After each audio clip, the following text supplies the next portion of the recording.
Hello दोस्तों, कैसे हैं आप सब। एक बार फिर से स्वागत है आपका अपने यूट्यूब चैनल एनी एग्जाम में। दोस्तों, जैसा कि आपको पता है कि चंडीगढ़ एडमिनिस्ट्रेशन के अंदर SCDRC और CSIR की क्लर्क, स्टेनोटाइपिस्ट और MTS पर जो है वो वैकेंसीज आउट हो चुकी हैं। उम्मीद है आप सबने फॉर्म भी जो है वो ठीक से भर दिया होगा। तो उसी के रिगार्डिंग जो है आज की वीडियो में हम मैथ के एक्सपेक्टेड क्वेश्चंस देखेंगे। वीडियो जो है वो थोड़ी सी शॉर्ट रहेगी, ठीक है। तो एक्सपेक्टेड क्वेश्चंस रहेंगे, अच्छे क्वेश्चंस हैं। और बेसिक टू एडवांस में आपको मैथ करवाऊंगा, मतलब बेसिक लेवल से लेके एडवांस लेवल के क्वेश्चंस जो है वो आगे आने वाली वीडियोस में आपको करवाता चला जाऊंगा।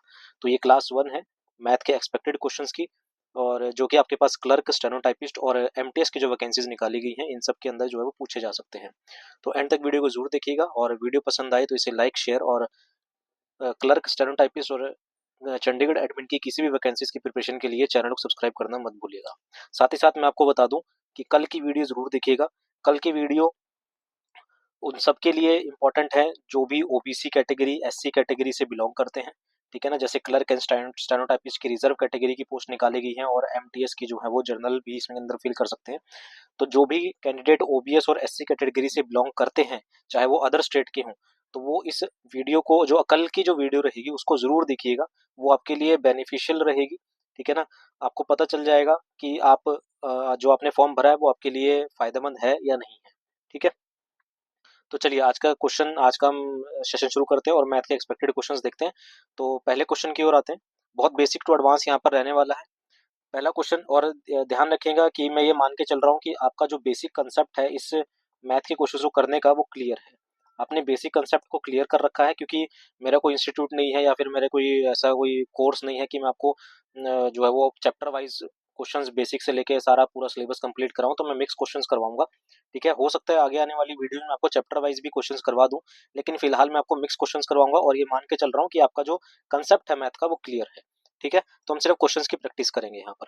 तो पहले क्वेश्चन की ओर आते हैं। कहता है कि एक container holds 8 1/2 litre of oil. कह रहा है कि एक कंटेनर के अंदर 8 1/2 लीटर ऑयल है, जिसके अंदर 1.125 लीटर आर रिमूव्ड 3 टाइम्स, जिसके अंदर 1.125 लीटर को 3 बार रिमूव किया जाता है। कह रहे हैं कितना ऑयल लेफ्ट है। बहुत बेसिक सा क्वेश्चन है, लेकिन बच्चे कहाँ फंसेंगे, इन पॉइंट्स के चक्कर में यहाँ पर फंस जाएंगे। तो पहली बात तो अगर मैं देखूं कि 8 1/2 कितना होता है, तो 8 1/2 की बात करें तो 8 1/2 होता है 17/2, ठीक है। 8 दूनी 16 और 1 17 हो गया। अगर हम बात करते हैं 1.125 की, तो क्या मैं इसे 1 प्लस में 0.125 लिख सकता हूँ। आप कहोगे सर लिख सकते हैं। तो क्या मैं इसे 1 प्लस 125 बटे में 1000 लिख सकता हूँ। आप कहोगे सर लिख सकते हो। तो 5 पे काट लेंगे, 25 पंजे 125 होता है, 25 चौके 100, यानी कि और कटिंग करेंगे तो ये 1/8 आ जाएगा। तो यानी कि ये आ जाएगा 1+1/8, या फिर मैं कहूँ कि 1+1/8, यानी कि और मैं कहूँ तो ये आएगा 9/8 आ जाएगा। क्या मैं इसको ऐसे लिख सकता हूँ। आप कहोगे सर लिख सकते हो, ठीक है। तो दोबारा देख लेते हैं। 1.125 है, तो 1 प्लस में 0.125 करा, 125 का हमने नीचे 1000 लगाया, 25 पंजे 125 होता है, 25 चौके 100 होता है, तो 40 हुआ, और 1/8 हो गया। तो 1 प्लस में 1/8 यानी कि 9/8 हो गया।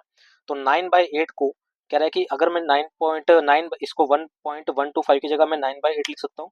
और इसे हमने कितनी बार रिमूव करा है। आप कहोगे सर 3 बार रिमूव करा है।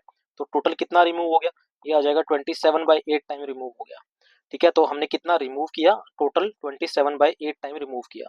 अब 17/2 में से 27/8 को आप माइनस कर सकते हैं, या आप क्या कर सकते हैं, आप इसको 8 बना लीजिए। इसको 8 बनाने के लिए 4 से मल्टीप्लाई करना पड़ेगा, यहाँ भी 4 से मल्टीप्लाई करना पड़ेगा।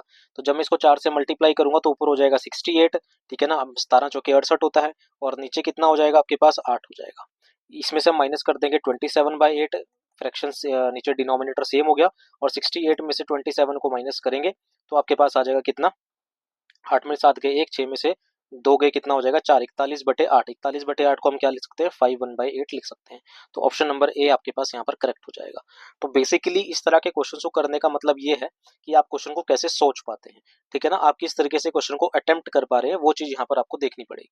आपको ज्यादा टाइम वेस्ट नहीं करना। 20 क्वेश्चन मैथ के आने वाले हैं क्लर्क के अंदर, तो वो थोड़ा सा टाइम को शेड्यूल करो करके देखना पड़ेगा। अगले क्वेश्चन की ओर आते हैं। अगला क्वेश्चन है सिंप्लीफिकेशन से दिया गया क्वेश्चन। बोला गया है कि 3/4 plus 2/3 plus 4/9 divided by 5/2 minus में 1/4 मल्टीप्लाई 2/5। तो हम पहले क्या करते हैं, पहले इस इक्वेशन को सॉल्व कर लेते हैं। तो जब मैं 2/3 डिवाइड का साइन हटा के क्या आता है, मल्टीप्लाई आएगा, तो राइट साइड में जो फ्रैक्शन होता है वो इनवर्सली हो जाता है। तो 3 3 जा 9 होता है और 2 2 जा 4 होता है। कितना आ जाएगा ये? 3/2 हो जाएगा। यानी कि इसको सॉल्व करके कितना आया? 3/2 आया। फिर डिवाइड में कितना है? 5/2 है। तो इसको सॉल्व कर लेंगे, डिवाइड का साइन हटा के मल्टीप्लाई आएगा और डिवाइड यहाँ पर कितना हो जाएगा? 2/5। इसकी कटिंग करेंगे तो इसको सॉल्व करके कितना आएगा? 3/5 आ जाएगा। ठीक है, आगे क्या है हमारे पास? 3/4 है प्लस 3/5 माइनस, इसको सॉल्व करेंगे तो ये आ जाएगा हमारे पास 2/20। इसको अगर हम सॉल्व करेंगे तो 2/20 आ जाएगा। एलसीएम कितना आएगा हमारे पास? 20 आ जाएगा। जब एलसीएम 20 आएगा तो 4 को किससे मल्टीप्लाई करेंगे? 20 आ जाए 5 से, 5 3 जा कितना होता है? 15। 5 को किससे मल्टीप्लाई करें? 20 आ जाए 4 से, 4 3 जा कितना होता है? 12 माइनस में 2। इसको सॉल्व करेंगे तो ये आ जाएगा हमारे पास 27 माइनस में 2 डिवाइडेड बाई 20, तो ये आ जाएगा हमारे पास 25/20। कटिंग करेंगे तो ये आ जाएगा 5/4। क्या हमें ऑप्शन में कहीं 5/4 दिख रहा है? नहीं दिख रहा। तो लेकिन आपको एक चीज जरूर दिख रही है, क्या 5/4 को मैं 50/40 लिख सकता हूँ? बिल्कुल लिख सकते हैं। तो ऑप्शन नंबर ए आपके पास करेक्ट हो जाएगा। ठीक है, तो सिंप्लीफिकेशन के इस तरह के क्वेश्चन या इससे थोड़े से और हाई लेवल के क्वेश्चन जो है वो पूछे जाएंगे। ठीक है, तो उम्मीद है ये वाला क्वेश्चन भी आपको समझ आया होगा और इससे पिछला क्वेश्चन भी आपको जो है वो समझ आया होगा। कोई डाउट है तो कमेंट करके आप पूछ सकते हैं। ठीक है, ये वीडियो उनके लिए है जो सीरियसली लेते हैं एग्जाम को।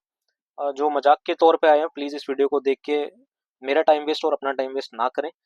जो सीरियस है एग्जाम को लेके, जो चाहते हैं कि चंडीगढ़ जैसे शहर में हम जॉब करें, अपने घर के पास जॉब करें, कहीं बाहर ना जाना पड़े, धक्के का ना खाने पड़े, ठीक है, और अच्छी सैलरी हमें घर के पास मिले, तो उनके लिए वीडियो बहुत सही है। अगले क्वेश्चन की ओर आते हैं। अगला क्वेश्चन रेशो से है। रेशो में बोला गया है, कहता है कि ए रेशो बी रेशो सी रेशो डी आपको निकालना है।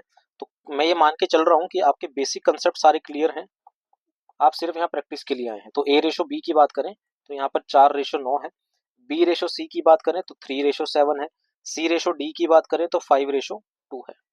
इस तरह के क्वेश्चन में आपको पता है कि क्या करना होता है। यहाँ पर राइट साइड में यहाँ पर 9 आ जाएगा, यहाँ पर भी 9 आ जाएगा, 7 इधर आ जाएगा, 3 इधर आ जाएगा, 5 यहाँ पर दोनों जगह आ जाएगा। ये बेसिक कंसेप्ट हम रेशो में सीखते हैं। इसको मल्टीप्लाई करेंगे, 5 4 से 20, 20 इंटू में 3 कितना होता है हमारे पास? 60 हो जाएगा।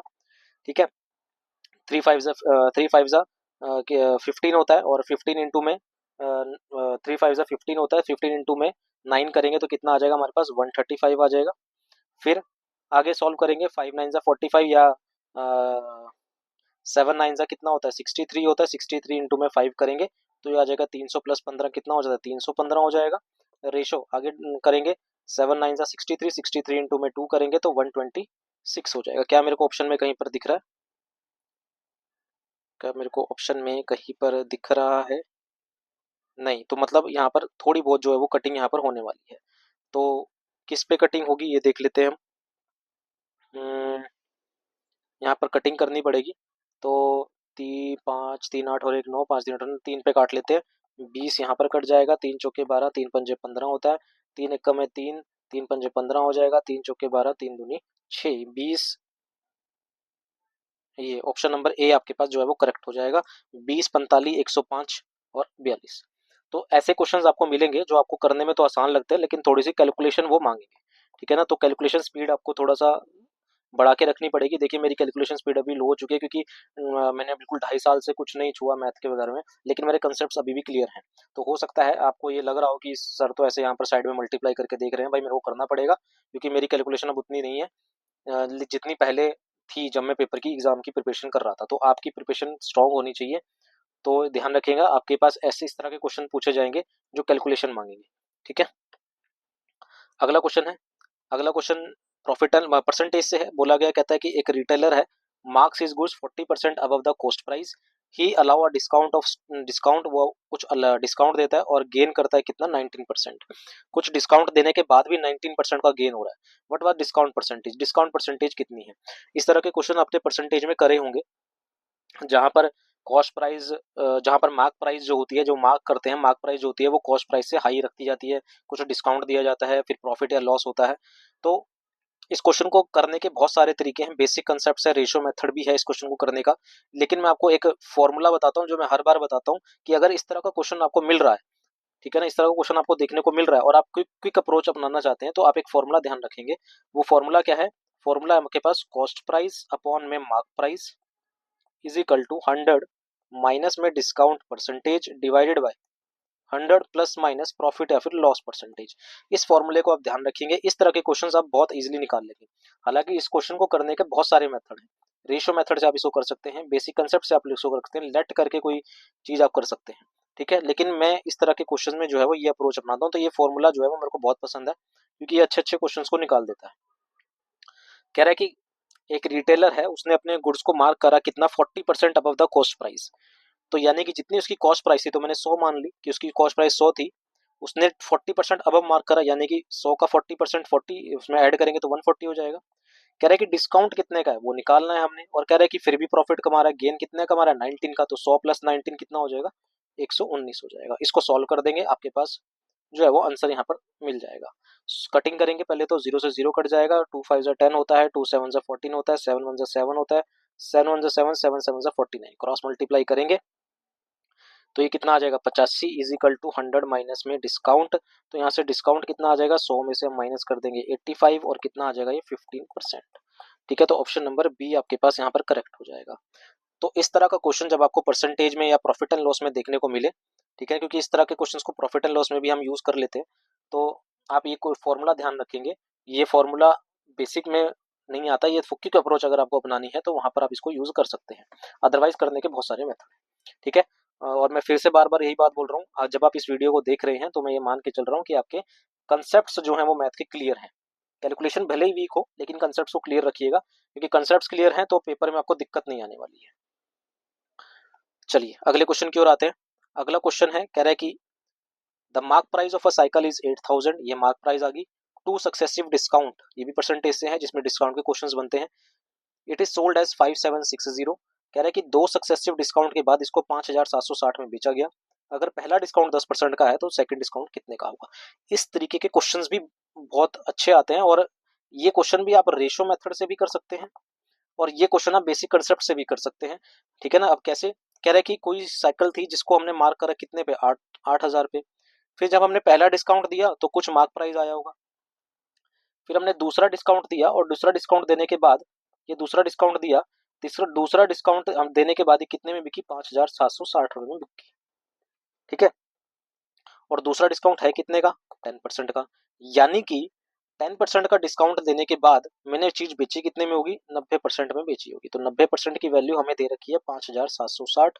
1% की वैल्यू हम निकालेंगे कितने में, 5760 डिवाइडेड बाय 90 कर देंगे, और हम क्या निकालेंगे, 100% की वैल्यू निकाल लेते हैं एक बार। तो 100% की वैल्यू कितनी आ जाएगी, 5760 divided by 90 multiply by 100। Cutting करेंगे, 0 से 0 कैंसिल हो जाएगी, 9 6 जा 54 होता है, 9 4 जा 36, 0, तो ये कितना आ जाएगा, 6400 आ जाएगा। यानी कि जब मैंने ये वाला 10% का डिस्काउंट दिया, जिसको मैं ब्लू कलर से कर रहा हूँ, जब मैंने ये 10% का डिस्काउंट दिया, इससे पहले जो आर्टिकल था, साइकिल था, उसकी जो वैल्यू थी वो कितनी थी, 6400 थी। यानी कि 8000 पे एक डिस्काउंट देने के बाद मेरे को कितने में पड़ी, वो 6400 में पड़ी। ठीक है, वो कितने में पड़ी, मेरे को 6400 में पड़ी। तो अब हम ये देखेंगे कि 8000 में जो मार्क प्राइस था, 6400 में बेचने पर कितने का डिस्काउंट दिया, 006 1600 का डिस्काउंट दिया। ये 1600 का डिस्काउंट किस पे पड़ा, आप कहोगे सर 8000 पे पड़ा, तो 1600 8000 का कितना परसेंट है, ये निकाल लेंगे, 0 0 0 ये कैंसिल हो जाएंगी, और 8 दूनी 16 होता है, तो कितना आ जाएगा, 20% आ जाएगा। यानी कि जो पहला डिस्काउंट था वो कितने का था, वो 20% का था। ठीक है, वो कितने का था, वो पहला डिस्काउंट कितने का था, वो 20% का यहाँ पर था। ठीक है, अब मैं चाहे तो इस क्वेश्चन को आपको रेशो मेथड से भी करके दिखा सकता हूँ, अगर आप देखना चाहें तो मैं इसको रेशो मेथड से भी करके दिखा देता हूँ। अब रेशो मेथड से कैसे करके दिखाऊंगा, आप ये देखिए। अगर रेशो मेथड से देखें तो मैंने जब पहला डिस्काउंट दिया तो मैंने मान लिया कि एक्स की चीज कितने में बिकी है, वाई में बिकी है। फिर जब मैंने दूसरा डिस्काउंट दिया, और दूसरा डिस्काउंट कितने का था, आप कहोगे सर 10% का डिस्काउंट था दूसरा। अब ये पता है कि 10% कितना होता है, 10% होता है 1/10, यानी कि 10 की चीज कितने में बिकी, 9 में, ये एक का डिस्काउंट हो गया। और आखिरी में हमने देखा कि 8000 की चीज कितने में जा रही है, 8000 की चीज जा रही है 5760 में जा रही है, आखिरी की चीज कितने जा रही है, 5760 में जा रही है। इसको सॉल्व कर लेंगे, सॉल्व करेंगे तो ये जीरो से यहाँ जीरो कैंसिल हो जाएगा, 8 पे काटेंगे, 100, 8 5 जा 40 होता है, 8 8 7 7 8 जा 56 होता है, तो 8 7 56 होता है, 8 दूनी में 16 हो जाएगा, और कट जाएगा, बिल्कुल कट जाएगा भाई। 4 पे काट लेंगे, ये 25 आ जाएगा, और ये कितना आ जाएगा, 4 एकम में 4 4 अठे 32 हो जाएगा, 25 रेशो 18 आ गया। अब एक्स रेशो वाई की वैल्यू निकालनी है, तो एक्स रेशो वाई जब हम निकालते हैं लाइन से नीचे है, कंसेप्ट क्लियर होने चाहिए, मैं आपको फिर बोल रहा हूँ, ये लाइन से नीचे है तो हम क्या करते हैं, क्रॉस मल्टीप्लाई करते हैं ऐसे। तो यहाँ पर आ जाएगा 25 multiply by 9 ratio 10 multiply by 18। Solve करेंगे, 9 एकम में 9, 9 दूनी 18 होता है भाई, ठीक है, पंजो पंजो 25, 5 दूनी 10, यानी कितना आ जाएगा 5 रेशो 4। कितने का डिस्काउंट दिया, एक का, ये एक का डिस्काउंट कितने मिला 5 पे, तो एक 5 का कितना परसेंट है, आप कहोगे सर 20% आ रहा है, तो ऑप्शन नंबर बी आपके पास फिर से आंसर हो जाएगा। तो जरूरी नहीं है कि एक क्वेश्चन को करने के लिए आपके पास एक ही अप्रोच हो, बहुत सारी अप्रोच हो सकती है, 3 से 4 अप्रोच होती है। अब ये डिपेंड करता है कि आप पेपर में कैसे कर रहे हो। अगर पेपर में आपको रेशो मेथड इजी लगता है कि हाँ, आपके माइंड में क्लिक करा एकदम से कि भाई मेरे को रेशो मेथड बहुत इजी लग रहा है, तो फटाफट से रेशो, क्योंकि रेशो मेथड भी इजी है। जितना टाइम आपने यहाँ पर गवाया इस वाले मेथड के अंदर, उससे कम टाइम मेरे को रेशो मेथड में लगा, ठीक है। तो रेशो मेथड हर चीज को थोड़ा छोटा कर देता है, इसलिए आपके पहली बात तो रेशो चैप्टर बड़े बहुत डीपली क्लियर होना चाहिए रेशो चैप्टर, उसके बाद आप सारे चैप्टर को कवर करो, ठीक है। तो ये 5 ही क्वेश्चन मैंने आज की वीडियो में रखे थे, सिर्फ ये देखने के लिए कि रिस्पॉन्स कैसा रहता है, क्या आप पसंद कर रहे हैं वीडियो को या नहीं कर रहे हैं, या जो भी है। तो मैं फिर से एक बार बता दूं कि ये जो क्लासेस में लेके आऊंगा आगे, तो ये सिर्फ उन बच्चों के लिए है जो सीरियस है एग्जाम के लिए, ठीक है ना, जो इस एग्जाम को क्लियर करना चाहते हैं, सिर्फ उनके लिए। अदरवाइज जो टाइम पास करने आ रहे हैं, जो ये सोच रहे हैं कि अभी तो नोटिफिकेशन है बाद में पढ़ेंगे, तो भाई ऐसे बच्चे प्लीज इस सेशन से दूर रहें, ठीक है ना। उनके लिए अभी बहुत जिंदगी में बहुत टाइम है, वो आराम से जो है प्रिपरेशन करें, अपने टाइम को वेस्ट करें और बढ़िया तरीके से जो है वो एंजॉय करें लाइफ को, ठीक है। तो ये सेशन था यहाँ पर 5 क्वेश्चंस का, उम्मीद है सभी के सभी क्वेश्चन आपको समझ आए होंगे, वीडियो पसंद आई होगी। कल की वीडियो देखना मत भूलिएगा भाई, उन सब के लिए जो ओबीसी और एससी कैटेगरी से बिलोंग करते हैं। तो और भी क्वेश्चंस लेके आऊंगा, मेरे को कमेंट करके जरूर बताइएगा। अभी के लिए इतना ही रखते हैं, मिलते हैं अगले पार्ट में। Thank you very much.